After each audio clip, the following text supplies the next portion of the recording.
우리가 사는 이 세상이 다 쉬운 것 같지만 그렇게 만만하고 그렇게 뭐 우리가 원하는 멋대로 그렇게 되지는 않아요. 여러분도 하나님 앞에서 절제하고 건강 조심하고 말 한마디도 뭐 육체적인 것만이 아니라 마음로도 겸손하게 이렇게 지냈으면 좋겠어요. 자, 우리가 알고 있는 이 말씀은 모르는 사람이 없을 거예요. 우선 이제 기본적인 그 상황에서 예수님이 어떤 교훈을 줬느냐 하는 것은 제가 앞쪽에서 첫 부분에서 나누고 이어서 이제 우리가 종교개혁에 관한 이야기를 하고 이제 식사하고 오후에는 올해는 스위스에서 개혁교회가 종교개혁을 시작한 지 500년이에요. 그러니까 2년 전에는 1517년으로부터 시작해서 500년이어서 루터 종교개혁 500주년 기념 대회를 이제 우리나라에서도 했고 세계적으로도 했고 뭐 미국도 하고 뭐 굉장히 많이 했어요. 근데 올해는 그 2년 뒤에 독일이 아니라 그 남쪽의 스위스에서 치빙글이라는 분이 종교개혁을 시작한 지 500주년이 되는 거예요. 그래서 이제 가능하면 내가 가져온 그림을 보여줄 수 있으면 좋겠는데 스위스는 올해 치빙글리에 대해서 영화도 만들고 치빙글리 우표도 나왔어요. 국가 전체적으로 스위스가 개혁운동을 시작한 것을 기념하는 그런 해입니다. 스위스는 굉장히 리버럴한 나라예요. 그래서 뭐 종교는 멋대로 사는 것 같은데도 불구하고 스위스에서 500주년 기념 행사를 크게 하고 있습니다. 그래서 우리 그 부분 여러분에게 제가 좀 공부한 거 소개하려고 해요. 제가 치빙글리에 대해서 두 편의 글을 써서 하나는 책으로 이미 나왔고 하나는 지난주에 또 전교생들 우리 동창들 모이는 종교개혁 기념축하는 제가 발표를 했는데 그 글에 쉬운 내용만 꼭 우리 성도로서 함께 되새겨야 될 부분은 이따가 식사하고 나누도록 하겠습니다. 자, 그럼 이제 오늘 인사는 이만큼 하고 이제 하나님의 은혜로운 말씀 한 부분을 같이 나누려고 합니다. 아주 특이한 부분이 오늘 요한복음 4장에 나와요. 이 사마리아라고 하는 곳은 그 예루살렘에서 이렇게 주변에 여러 지역으로 유대인들이 흩어져 사는 곳 중에서도 사마리아라고 하는 지역은 조금 독특한 곳이에요. 저는 이스라엘 여러 번 갔는데 한 번밖에 못 갔습니다. 지금 여기 우리 한국 사람은 들어갈 수가 없어요. 왜냐하면 다 바리케이트 쳐놓고 있고 유대인들하고 이렇게 사이가 안 좋아서 그 지역을 격리시키고 있기 때문에 마음대로 들어갈 수가 없어요. 그럴 만큼 지금도 사이가 안 좋은데 옛날에도 사이가 안 좋았어요. 왜냐하면 남쪽 유다라고 하는 왕국, 그러니까 다윗을 정통 가문으로 하는 남쪽 이스라엘의 남쪽 지방은 정통적인 조상들의 신앙을 유지했어요. 그래서 남유다 왕국이라고 합니다. 우리가 이렇게 북한하고 갈라져 있듯이 다윗 솔로몬을 지나면서 나라가 둘로 갈라져 버렸어요. 신앙적으로 특히 나눠져서. 그래서 북쪽은 이스라엘이라는 이름을 썼어요. 북이스라엘, 남유다. 조그만 나라인데 그들에게 있어서는 참 비극적인 시간이 그렇게 해서 약 한 500년간 흐르게 됩니다. 그런데 이 남유다 사람들의 생각에서 볼 때는 이 사마리아에 사는 사람들은 신앙으로 말하자면 변질된 이단 종파다 이렇게 취급하는 거예요. 인종적으로 말하면 그 사람들은 외국인들하고 서로 자폰을 해서 순수한 혈통이 아니다. 우리 한국 사람들은 또 오랫동안 그런 단일 민족의 혈통을 유지해 왔는데 이제 지금은 농촌 지역에 뭐 베트남에서도 시집 오고 또 태국에서도 시집 오고 뭐 중국에서도 시집 오고 그래가지고 이렇게 이제 다른 민족하고 함께 섞여진 다민족 사회가 됐잖아요. 근데 유대인들은 아브라함의 후손이라는 이런 신앙적인 자부심과 함께 더불어서 지금 말씀드린 대로 그런 인종적, 민족적인 단일성을 자랑하고 있었어요. 그래서 사마리아 사람들은 그 옆에 다른 부족들, 모압, 엠몬 또는 그 옆에 그러니까 모아바이트, 에모나이트 이 주변에 유대인들과 상관이 없는데 같은 유목 생활을 하던 사람들하고 같이 많이 결혼을 하게 되어졌어요. 그러니까 저 사람들은 신앙적으로도 순수하지 않을 뿐만 아니라 그 조상들로부터 내려온 우리들의 이 혈통도 씨족도 유대인끼리만 결혼한 그 사람들을 유지하지 못했다. 자, 생각해 보세요. 아브라함이 25년 기도해서 이삭을 낳았는데 아브라함이 살던 곳은 가나안 땅이었어.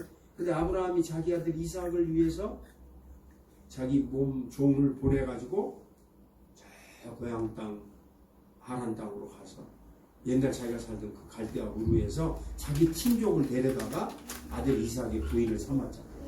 이제 그런 것처럼 우리는 우리와 같은 부족. 그 다음에 야곱도 마찬가지로 또 그곳에 가서 유삼촌 나반의 집에 가서 가족들과 함께 결혼을 했잖아. 그게 혈통, 부족을 이루는 거예요. 한국 사람은 한국 사람끼리 결혼한다. 그런 마음이 이 사람들에게 있었어요.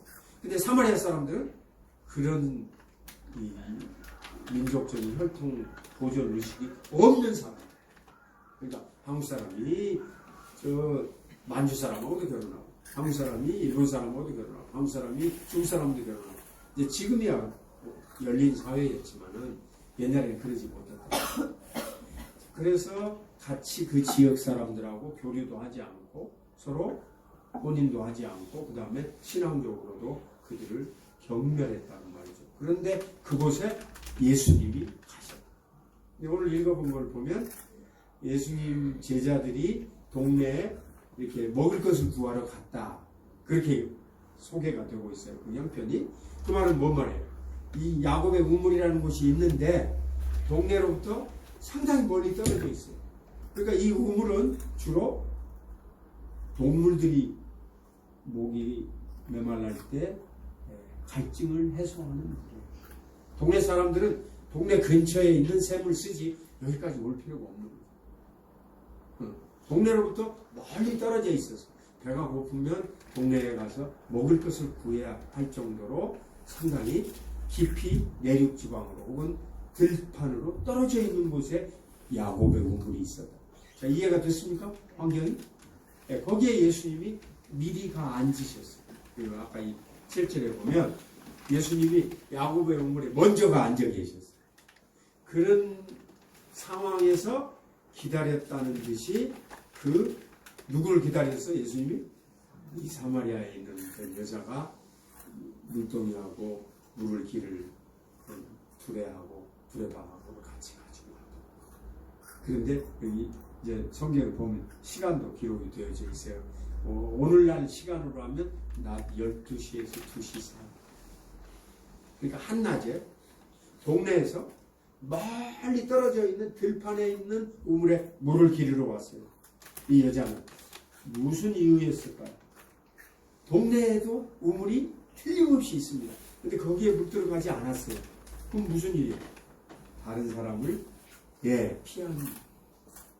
낮에, 한낮에 뜨거울 때 사람들 없는 들판에 있는 우물에 물을 기르러 왔다. 굉장히 특이한 여인이죠. 그래, 여러분 이 뒷얘기를 아시니까 다. 그래서 예수님이 이 여인에게 말을 걸어서 물 한 잔 좀 달라. 그러니까 이제 예수님하고 사이에 대화가 네가 누구인 줄 아느냐? 내가 누구인 줄. 자, 이 여자는 어떤 여자였어요? 예수님하고 나중에 대화한 걸 보면 가정이 불행한 여자. 여자로서 남편을 한 명만 만나서 인생을 산다는 건 행복한 거지. 근데 이 여자는 그렇지 못했어요. 그러니까 틀림없이 몸을 팔거나 불행한 인생을 사는 거죠. 그래서 남편이 5이나 지나갔고 지금 다른 남자하고도 살고 있는데 정혼한 남편도 아니야. 제 남편도 아니야. 그러면 어떻게 인생을 산 거야? 정말 불행하게 산 거지. 어쩔 수 없이 그런 인생이었을 건데. 자, 그러니까 사람들을 만나지 못하는 거예요. 부끄럽고 창피하니까. 남의 남자하고 산 인생이 다 사람들에게 다 까발려져서 알려졌으니까 속내에서 손가락질한다. 자, 두 가지 면에서 이 여자는 예수님과 만날 수 없는 거예요. 첫째는 유대인이 아니라 사마리아인. 두 번째는 이 여자는 세상이나 동네로부터 돌팔매질을 당하고 손가락질을 당하는 천한 여자예요. 부끄러운 여자예요. 그런데 예수님은 이 두 가지 조건을 다 물리쳐버리시고 아무 스스럼 없이 대화도 해주시고 모르는 게 아니라 다 아시면서도 뒤에 가면 예수님이 다 알면서 설명을 하십니다. 네? 자, 이건 뭘 말하는 거죠? 예수님이 하나님으로서 또 하나님의 아들로서 우리에게 구원을 베풀어 오실 때 우리가 각자 가지고 있는 부끄럽고 좋지 않은 조건들이나 현재의 처지를 전혀 상관치 않으신다. 다시 말하면 예수님은 누구에게나 어떤 사람에게나 어떤 처지에 있는 사람에게나 다 동등하게 대하시고 불쌍히 여기시고 은혜를 베푸십니다. 다시 말하면 예수님은 여러분과 저를 정죄하거나 심판하거나 우리를 재판하지 않으셨어요. 우리의 현재 있는 모습에 대해서 평가를 하지 않으셔요. 죄인인 줄 아시는 거예요. 그러면서 그냥 품어주시고 용납하시고 받으십니다. 이해가 됐죠? 그래서 여러분과 제가 교회에서 서로 이렇게 만날 때 또는 교회 밖에 사람을 만날 때 우리의 마음속에 무엇이 없어야 되냐면 편견이라고 하는 것을 끊어버려요. 우리는 편견이 굉장히 많아요. 아주 좋지 않은 안목을 우리 마음속에 가지고 있어요. 그러니까 권세 많고 돈 많고 잘생기고 이런 사람들이 우러러 보이는 세상이에요. 말이죠. 그러니까 젊은 애들도 다 그것만 되려고 하는 거예요. 이게 보이지 않는 우리 마음속에 있는 편견이에요. 편견. 그러니까 우리 속에 인종적 편견, 신앙적 편견도 때로는 조심해야 돼요. 우리는 예수 믿는 사람끼리만 친하고 예수 믿지 않는 사람한테는 내가 좀 박하게 해야 되고 그래도 괜찮다. 그건 아니에요. 왜냐하면 모두 다 하나님의 형상으로 지음받은 이 세상에 태어난 인간이기 때문에 우리는 다 예수님의 이 마음을 가지고 아무 차별 없이 돼요. 우리가 누구를 틀렸다고 하거나 우리가 누구를 벌 주려고 하는 이런 마음의 자세를 갖지 않는 것이 오늘 예수님이 보여준 모습입니다. 나중에 제자들이 와서 놀랐어요. 왜냐하면 이 대화를 제자들이 들었을까요? 안 들었을까요? 안 들었잖아. 여기 예수님밖에 없었으니까 이 여자하고 사이에 제자들은 아무도 이 얘기를 들은 사람이 없어요. 이 여인이 나중에 제자들에게 말해 주었던지 최소한 예수님이 이 글을 쓰고 있는 요한에게 얘기해 줬으니까 이게 기록에 남은 거 아니에요. 요한복음 4장은 굉장히 길어요. 이야기가 굉장히 많아요. 뒤에 가서 보면 엄청난 얘기를 예수님이 이 여인에게 해줬어요. 예배에 대해서 하나님은 영이시니 너희가 영과 더불어 그리고 진리 안에서 예배할지어다. 이런 말씀도 해주시고 이 뒤에 가서 보시면 구원에 관한 진리의 말씀을 이 여인들에게 많이 가르쳐줬어요. 제자들에게도 안 가르친 가르침을 이 여인에게 가르쳐줬어요. 그러니까 얼마나 존중하고 사람으로 인격을 귀하게 여겼냐 하는 것을 알 수 있어요. 자, 그래서 첫 번째 말씀은 요즘식으로 표현하면 이런 말이에요. 우리 기독교 신앙의 관점에서 사람을 볼 때에는 출신이나 성분이나 태생이나 종교나 차별하지 않습니다. 요즘 쉬운 말로 아이들 말로 한다면 기독교에는 금수저도 없고 은수저도 없고 흙수저도 없어요. 출신 배경에 가난한 사람이라고 해서 무시하는 것도 없고 어느 동네 지역이라고 해서 에이 거기는 못써 나빠 이런 적이 없다고 했어요. 이것이 예수님이 사마리아에 가서 보여준 교훈이죠. 그러니까 제자들도 굉장히 놀랐습니다. 이런 적이 없었는데 예수님이 주로 예루살렘과 유대와 또는 갈릴리 거기는 다 유다 땅인데 그쪽에서만 활동하셨어요. 예수님이 이렇게 사마리아 땅까지 간 적은 없는 거예요. 남의 아주 땅과 같이 여기는 그곳에 들어가셔서 그중에서도 가장 비견하고 가련한 여인과 함께 대화하시고 그 여인을 도와줘요. 저는 다 손가락질하는 여자예요. 모든 사람이 다 아주 사람 취급만 하는 여자입니다. 여러분 제가 지금 세상에도 이와 비슷한 삶을 사는 사람들이 없지 않아 더러 있다고 생각해요. 예를 들면 우리가 한센시 병 지금은 그렇게 부르고 있는 질병을 가진 사람들이 많이 있어서 그 사람들만 모아다가 저 소록도에다가 그렇게 살게 했잖아요. 거기에 가서 참 목회하신 목사님이 손양훈 목사님 아닙니까? 그런 걸 생각해 보면 기독교 신앙이 아니고서는 도저히 그들은 여기서 사람다운 대접을 받을 수가 없었어요. 목사님이 가서 그들을 격려하고 거기에 공동체를 만들고 교회가 돕고 또 저 독일에서 후원금이 와가지고 병원을 짓고 거기에 또 의약품도 도와주고 그렇게 해가지고 그 사람들이 인격적으로 대우해 주시는 것입니다. 그러니까 우리가 보통 하는 말 있잖아요. 사람 위에 사람 없고 사람 아래 없다. 그게 바로 이 사마리아 우물가에서 예수님이 보여주신 거예요. 그러니까 우리가 마음을 딱 열고 이 세상 사는 모든 사람에게 내가 그게 뭐 신분이나 지위나 그 재산이나 그 가문이나 그가 가지고 있는 현재의 권세나 특별히 돈이나 그런 것에 대해서 내가 좌우되면 안 되나. 나는 누구든지 다 같이 만나서 똑같은 사람으로 인격으로 대우해야 되겠구나. 그게 예수님이 보여주신 교훈 가운데 하나. 그 다음에 이제 두 번째. 예수님이 진짜 교훈을 보여주셨는데 그건 이제 행동으로 보이신 것이고 예수님이 말씀으로 이 여인에게 주신 교훈입니다. 이 여인에게 뭐라고 얘기했어요? 당신이 지금 먹는 물은 먹어도 계속 목이 마르는 물이다. 맞죠? 여러분과 저에게 뭐 하루에 8병의 물을 먹으라고 그러는데 그 쉽게 8병 물을 먹기가 마땅치가 않아요. 일본에서 나온 의사들의 결론이에요. 하루에 8잔 물을 먹으라고. 보통 사람이. 근데 내가 나를 생각해 보면 8잔 절대 못 먹어요. 그렇게 먹은 적이 별로 없어.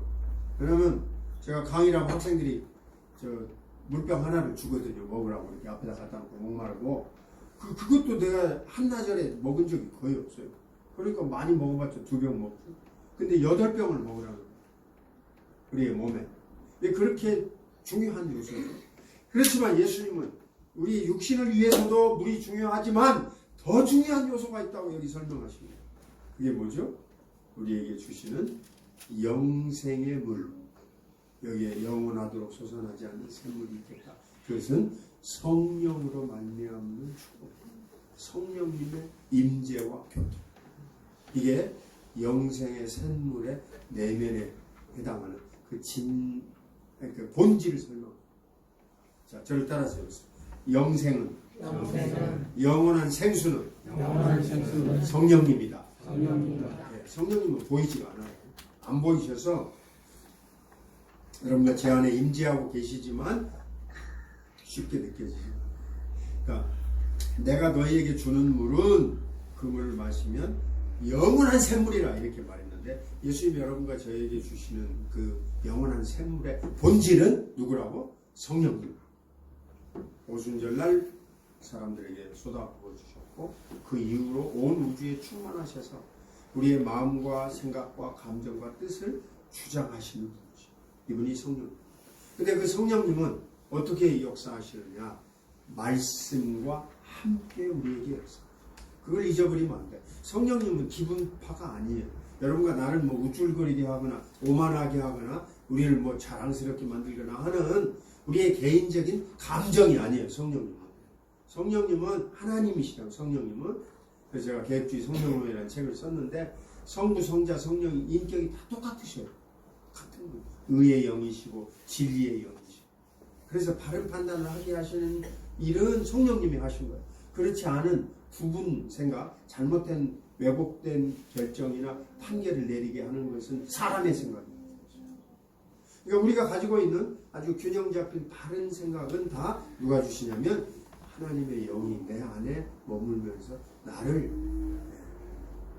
온전한 생각으로 가도록 인도하고 계시고 주장하십니다.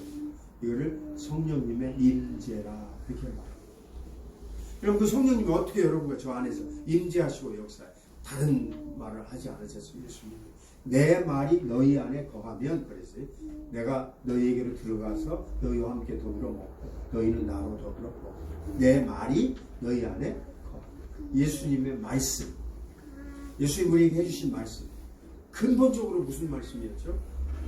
하나님을 사랑하고 이웃을 사랑하고. 말씀. 그 말씀이 내 안에 있고 여러분 안에 있으면 그 말씀과 함께 성령님이 역사하십니다. 어제 이제 우리 학교 세워서 지금까지 유지하고 있는 학교 설립자 이사장 되시는 아울 목사님 아들 결혼식이 있어서 결혼식에 가서 제가 기도도 하고 일을 했어요. 그런데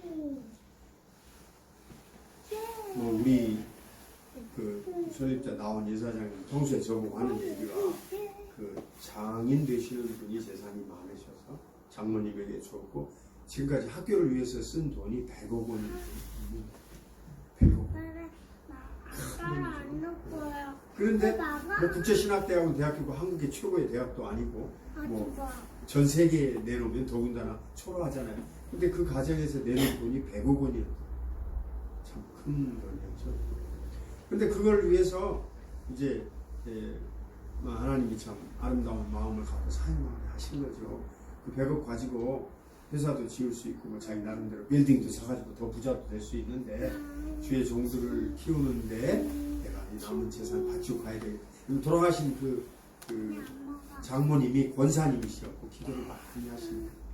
그러니까 형제들한테는 다 집 한 채씩 사주고 남은 재산은 손대지 마라. 이것은 하나님의 일을 위해서 내가 쓰도록 바치고 가겠다.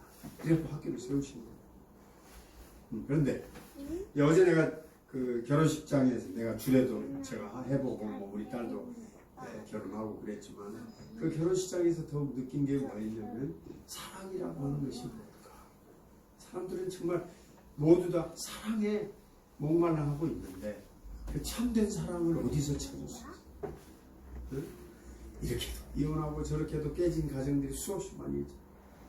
내 말이 너희 안에 거하고 그리고 너희가 이 말씀과 함께 있으면 너희는 나와 더불어 먹고 나는 너희로 더불어 먹는다. 그럴 때 예수님의 말씀이 여러분과 저에게 들어와 있어야 될 말씀 중에 하나가 뭐냐면 사랑이다. 내가 너희를 사랑한다. 자, 이 얘기만 이제 하고 마쳐봅시다. 베드로가 예수님을 3번이나 부인하고 고기 잡으러 도망갔어요. 원래 자기 직업으로 도망갔어요. 갈릴리 호수에서. 네? 그런데 예수님이 부활하셔가지고 그 제자들이 있는 특히 베드로에게 오셔서 베드로와 만나가지고 짧은 시간 베드로의 마음을 돌이키셨어요. 그때 물어본 말이 뭐였지? 요한복음에 나오죠. 베드로야, 네가 나를 사랑하냐? 근데 예수님이 물어볼 때 그 묻는 문장이 그 헬라어 원문에 보면 아가파오메, 네가 아가페의 사랑으로 날 사랑하느냐 물었어요. 아가페, 사랑한다는 말인데 하나님이 사랑한다는 단어로 쓰는 단어가 아가페예요. 알죠? 그거는 여러분도 한국말로 많이 나오니까. 아가페는 우리말로 번역하면 사랑인데 앞에 한 단어를 더 넣어야 돼요. 예, 하나님의 사랑, 무한하신 사랑, 희생하시는 사랑, 아낌없이 주는 사랑. 여기 이제 한 목사님이 두 아들들을 사랑하는 것은 아가페가 아니에요. 그거는 여기 성경에 다른 단어를 썼어요. 부모가 자식을 사랑해서 자식이 떡을 달라 하면 돌을 주겠으면 생선을 달라 하면 뱀을 주겠느냐. 그 단어는 스톨게라는 단어. 부모의 자식 사랑. 엄청 사랑하죠. 곽 집사님도 아들. 어디 갔어? 군대? 군대 갔습니다. 네. 보니까 뭐 여기도 인생을 바쳐서 사랑하는 것 같아 다들. 네? 여기 목사님도 그러고 곽 집사님도 그러고. 네? 그 아기 갓난 아기도 사랑하죠? 얼마나 사랑해? 하늘만큼 땅만큼 많이. 그건 스톨게라는 단어를 썼어요. 근데 그 사랑은 조국이도 하고 정영심이도 하는 사랑이에요. 아무나 다 해. 왜? 내 새끼 먼저니까. 내 새끼만 좋은 대학 보내고 내 새끼만 국가대학원 보내는 사랑이잖아요.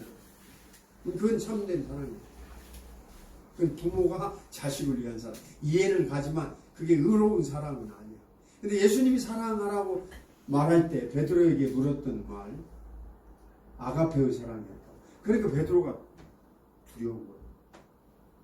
내가 그런 사랑으로 우리 예수님을 사랑했느냐. 그러니까 대답을 어떻게 했냐면 내가 친구의 사랑으로 주여 그러하여다 내가 주를 사랑하는 줄 주께서 하시나이다. 그때 쓴 단어가 필레오라는 단어예요. 그거는 부모의 사랑과 또 다른 사랑이에요. 친구 간의 사랑. 어떤 사랑이죠? 친구 간의 사랑은 내게 이익이 있으면 쫓아가고 내게 유익이 없으면 떨어지는 사랑. 네. 요즘 다 느끼는 사랑이에요. 누가 잘 나가고 그러면 그 집에 주변에 사람들이 많잖아요. 거기서 나오는 여러 혜택이 있기 때문에 그런 사람, 친구 간의 사람, 이기적인 사람, 또 뭐죠? 자기중심적인. 아까 부모의 사랑보다도 훨씬 더 단위나 급수가 낮아요. 친구 간의 사랑은. 성질나면 전화 안 하면 되는 거고, 또 친구 간에 딴 친구로 돌이키면 얼마 동안에 친했던 친구도 또 뒤바뀌는 사람 얼마든지. 지금까지 여러분의 친구가 바뀌어 왔잖아요. 그런 사람이 쉽게 변질되는 사람, 네, 거기에 이해관계가 결부된 사람, 그게 필레오라는 사람이에요. 내가 친구의 사랑으로 주님을 사랑합니다. 그러니까 예수님이 두 번째 또 물어봅니다. 두 번째 어떻게 물어봤을까요? 똑같이 물어봐요. 처음 말, 네가 아가페의 사랑으로 나를 사랑하느냐? 네가 나를 사랑하느냐? 그러니까 베드로는 똑같이 대답할 수가 없어요. 나는 내가 예수님에게 뭔가 좀 덕볼 게 있고 예수님이 잘 나갈 때 이스라엘에서 왕이 되시니까 내가 따라간 거지. 왜? 한쪽에서 영의정도 시키고 한쪽에서 좌의정도 시키고 국무총리도 시켜주고 장관도 시켜주고 좀 폼 잡고서 거기서 큰 소리 칠 줄 알고 따라간 거지. 내가 예수님 잡아 죽이는데 내가 뭐하러 따라가. 거기서 나도 내 목숨 같이 끌려 들어가서 죽을 뻔했는데 그게 친구의 사랑이에요. 그러니까 예수님이 세 번째 물어볼 때는 단어를 바꿔요. 어떻게 바꿨어? 그래, 베드로야, 네가 친구의 사랑으로 나를 사랑하네. 예수님이 질문을 바꿨어. 베드로는 한결같이 양심에 찔리니까 내가 친구의 사랑으로 주여 사랑. 자, 여러분, 저에게 예수님이 무엇을 우리에게 허락하고 계시고 얼마 동안 은혜를 베풀고 계시고 얼마만큼의 축복을 주셨느냐 하는 것을 그런 대목에서 알 수 있어요. 내가 너희를 사랑한다. 하나님은 사랑이다. 예수님이 그렇게 말씀했잖아요. 그리고 성경이 말하고 있는 이 사랑이라고 하는 단어를 통하여서 우리 마음속에 부모가 주시는 사랑도 고귀한 거였어요. 아까 우리 시작할 때 참 돌아가신 어머니들 얘기했는데 우리 어머니들은 얼마나 고생했어요. 그런 고생하고 수고해서 우리에게 주신 그 사랑보다도 천배, 만배, 억만배 계산할 수 없는 사랑을 하나님 우리 마음속에 주고 계시나요? 그래서 이 여인은요, 이 생수의 비유를 듣고 마음속에 큰 위로와 상처가 치유되는 축복을 누리게 되었습니다. 내 인생은 비참하지만, 내 인생 자랑할 게 없지만, 내 인생이 별것이 아니네. 그럼에도 불구하고 내가 예수님을 만나보니까 예수님이 나에게 베풀고 계시는 사랑이 목마르지 않고 지속되어서 공급될 수 있구나. 그 사랑이 하나님께서 나를 돌보고 계시구나. 내 환경과 형편을 따져보면 내가 뭐 세상에 내놓을 게 아무것도 없지. 그러면 우리는 적극적이하고 그냥 내 인생을 접어야 되니까 절대로 그러지 않다는 걸 여기서 보여줍니다. 내 마음속에 하나님의 사랑이 들어가서 목마르지 아니하고 영원한 생수와 같이 작동하게 될 것이다. 영원한 생수, 그 속에 하나님의 사랑이 함께하고 있다. 이게 야곱의 우물의 핵심입니다.